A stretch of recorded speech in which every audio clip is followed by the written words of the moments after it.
আসসালামু আলাইকুম everyone, welcome to my channel. আজকে আমি আপনাদের জন্য নিয়ে আসছি দুধ চিতই পিঠার সহজ রেসিপি। এই দুধ চিতই পিঠাটা এত মজা, এত সুস্বাদু, আপনারা না খেলে বুঝতেই পারবেন না। আর খুব সহজেই তৈরি করে নিতে পারেন এই দুধ চিতই পিঠাটা। এখন তো শীতকাল, ঘরে ঘরে পিঠাপুলির উৎসব চলতেছে। চিতই পিঠাটা তো আমাদের খাওয়াই হয়। রসে ভেজানো এই চিতই পিঠাটা খেতে কিন্তু দারুণ মজা। দেখে নিন প্রস্তুত প্রণালী।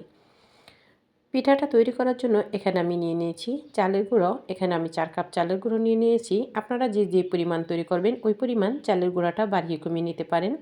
দিয়ে দিচ্ছি স্বাদ মতো লবণ। লবণটা দিয়ে আমি চালের গুঁড়াটার সাথে একটু মিক্স করে নিয়েছি। নিয়ে এখন আমি চালের গুঁড়াটাতে দিয়ে দিচ্ছি পানি। পানিটা এখানে গরম পানি আছে। গরম পানিটা কুসুম গরমের থেকেও একটু বেশি গরম। পানিটা আমি দিয়ে এই লিকুইড ব্যাটারটা তৈরি করে নিচ্ছি। আর এই তো দেখুন ব্যাটারটা রেডি। এখন আমি এই ব্যাটারটাকে, যেহেতু এটা শুকনো চালের গুঁড়োর ব্যাটার, এটাকে আমি 1 ঘন্টার মতো রেখে দিব রেস্টে। এখন আমি এখানে নিয়ে নিয়েছি রসা তৈরি করার জন্য খেজুরের গুড়। এরকম আচা গুড় কিনতে পাওয়া যায়। গুড়টাকে আমি কুচি করে নিয়ে নিয়েছি। আর চুলায় দিয়ে দিচ্ছি লিকুইড দুধ। এখানে আমি 1 লিটার দুধ নিয়েছি, 1 কেজির মতো। আপনারা যে পরিমাণ পিঠা তৈরি করবেন ওই পরিমাণ দুধটা বাড়িয়ে কমিয়ে নিতে পারেন। দুধটাকে আমি ঝাল করে একটু ঘন করে নিয়েছি। নিয়ে এখন আমি এটাতে দিয়ে দিচ্ছি যেই গুড়টা আমি কুচি করে রেখেছিলাম, সেই গুড়টা দিয়ে দিচ্ছি। দিয়ে কিছুক্ষণ নেড়েচেড়ে নিয়ে এটাতে আমি আরও দিয়ে দিচ্ছি কিছুটা গুঁড়ো দুধ। গুঁড়ো দুধটা দিয়ে আবারও আমি একটু নেড়েচেড়ে নিয়েছি। দিয়ে দিচ্ছি সামান্য একটু লবণ। মিষ্টিতে আমার একটু লবণটা দিলে মনে হয় মিষ্টির স্বাদটা আরও বেশি বেড়ে যায়। এজন্য আমি একটু সামান্য লবণ দিয়ে দিয়েছি। দিয়ে দিচ্ছি ফ্লেভারের জন্য এলাচ গুঁড়ো। যারা এলাচ গুঁড়োর ফ্লেভারটা পছন্দ করেন না তারা স্কিপ করতে পারেন। দিয়ে দিচ্ছি কিছুটা চিনি। আপনারা চাইলে শুধু গুড় দিয়েও এই পিঠাটা তৈরি করে নিতে পারেন। আমি গুড়ের সাথে একটু চিনিও দিয়েছি। মিষ্টিটা আপনাদের স্বাদ অনুযায়ী দিয়ে নেবেন। দিয়ে তারপর আমি দিয়ে দিচ্ছি এখানে নারকেল কোড়া। আমি এখানে অনেকটা নারকেল কোড়াই দিয়েছি। এই দুধ চিতই পিঠাটাতে নারকেল কোড়াটা দিলে পিঠাটা খেতে বেশি মজা হয়। এভাবে আমি দুধটাকে কিছুক্ষণ নেড়েচেড়ে নামিয়ে নিয়েছি। আর এখানে যে লিকুইড ব্যাটারটা আমি তৈরি করে রেখেছিলাম সেই ব্যাটারটা দেখুন কতটা সুন্দর হয়েছে। ব্যাটারটাকে আমি আরও কিছুক্ষণ নেড়েচেড়ে নিয়ে এখন এখানে আমি দিয়ে দিচ্ছি সামান্য একটু বেকিং পাউডার। দিয়ে তারপরে আমি আবারও একটু নেড়েচেড়ে নিচ্ছি। আর এই তো দেখুন ব্যাটারটা কত সুন্দরভাবে রেডি হয়ে গেছে।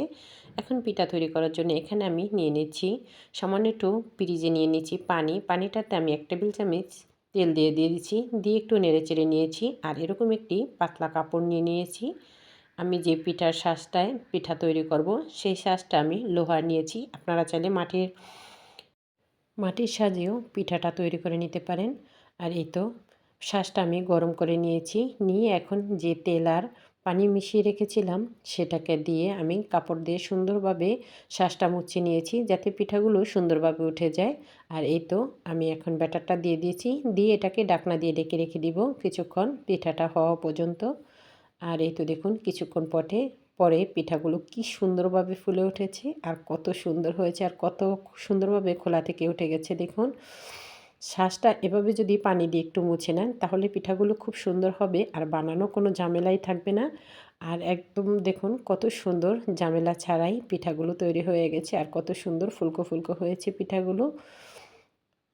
আর দেখুন অপর সাইডটাও পিঠাগুলোর কত সুন্দর হয়েছে। এভাবে আমি সবগুলো পিঠা বানিয়ে নিয়েছি। আর এই পিঠাগুলো রসে ভেজালে খেতে দারুণ লাগে। আর দেখুন ভিতরটা কত সুন্দর জালিদার হয়েছে পিঠাগুলো। এখন আমি যে রসাটা আগে জাল করে রেখেছিলাম সেটাকে আবারও চুলায় দিয়ে দিয়েছি। দিয়ে এখন আমি রসাটাকে একটু নেড়েচেড়ে নিচ্ছি। নেড়েচেড়ে নিয়ে এই পিঠাগুলো এখন আমি রসাতে দিয়ে দিচ্ছি। এই তো দেখুন এভাবে সবগুলো পিঠা আমি রসাতে দিয়ে রসাটাকে আমি দুধটাকে একটু বলক দিয়ে নিব। একটা বলক দিলেই হয়ে যাবে। আর এই তো দেখুন আমি পিঠাগুলো দিয়ে দিয়েছি। দিয়ে এই তো দুধটা একটা বলক চলে আসছে। এখন আমি একটু নেড়েচেড়ে পিঠাগুলো নামিয়ে নিব। নামিয়ে নিয়ে 2 থেকে 3 ঘন্টা আমি পিঠাগুলো ভিজিয়ে রাখবো। আর এই তো দেখুন 2-3 ঘন্টা পরেই আমি পিঠাগুলো 2 ঘন্টা ভিজিয়ে রেখেছিলাম। 2 ঘন্টা পরে দেখুন পিঠাগুলো ফুলে একদম টইটম্বুর হয়ে গেছে আর কত সুন্দর হয়েছে। দুধে ভেজানো এই দুধ চিতই পিঠাটা খেতে কিন্তু দারুণ মজা আর খুব সহজেই কিন্তু এই পিঠাটা তৈরি করা যায়। আর এই তো দেখুন আমি একটি পিঠা উঠিয়ে দেখাচ্ছি পিঠাগুলো কতটা সুন্দর হয়েছে আর কতটা লোভনীয় হয়েছে। এই পিঠাটা দেখতে যেমন সুন্দর হয়েছে খেতেও কিন্তু দারুণ হয়েছে। এখন তো শীতকাল চলে এসেছে, পিঠাপুলির উৎসব চলতেছে। অতিথি আপ্যায়নে খুব সহজেই এই পিঠাটি তৈরি করে নিতে পারেন। দেখুন পিঠাটা দেখতে কতটা লোভনীয় হয়েছে। আমি একটু পিঠা ভেঙে দেখাচ্ছি। পিঠাটা কতটা সুন্দর হয়েছে আর কত সুন্দরভাবে পিঠাটা একদম নরম হয়ে গেছে।